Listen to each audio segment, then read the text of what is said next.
সবার আমন্ত্রণ উৎসবের অঙ্গনে, আজ সবার আমন্ত্রণ উৎসবের শোভালোকে, আজ আলোকিত মন উৎসবের শোভালোকে, আজ আলোকিত মন উৎসবের অঙ্গনে, আজ সবার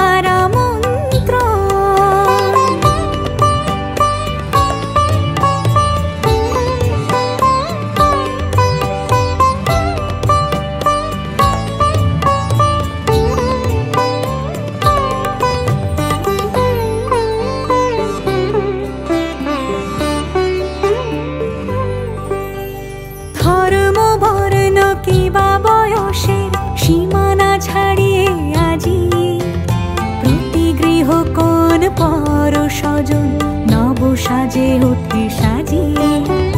ধর্ম বর্ণ কিবা বয়সের সীমানা ছাড়িয়ে আজি প্রতি গৃহ কোন পর স্বজন নব সাজে ওঠে সাজিয়ে।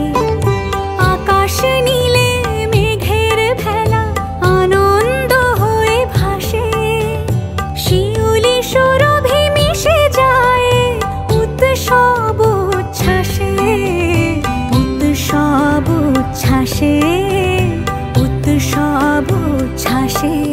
উৎসবের অঙ্গনে আজ সবার আমন্ত্রণ উৎসবের অঙ্গনে, আজ সবার আমন্ত্রণ।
প্রায় শেষ। সারা রাত ধরে ঠাকুর দেখে আমরা একদম ক্লান্ত। এখন বাজে রাত 3:30।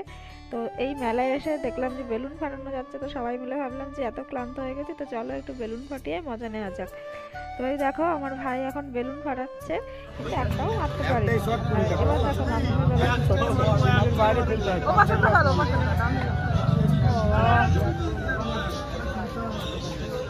এই নাম একটুখানি নাম বল মারো।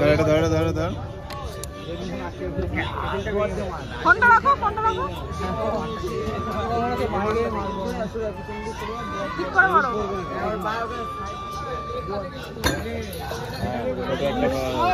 তো এবছরের মতো ঠাকুর দেখা মনে হচ্ছে শেষ, কারণ কালকেই সব ঠাকুর বিসর্জন হয়ে যাবে। আর দুর্গাপুজো শেষ হয়ে গেলেও না, দুর্গাপুজোর পরে মনে একটা আনন্দ থাকে যে না কদিন পরে কালী পুজো আসছে, ভাইফোঁটা আসছে, তো সেগুলোও সব শেষ হয়ে গেল।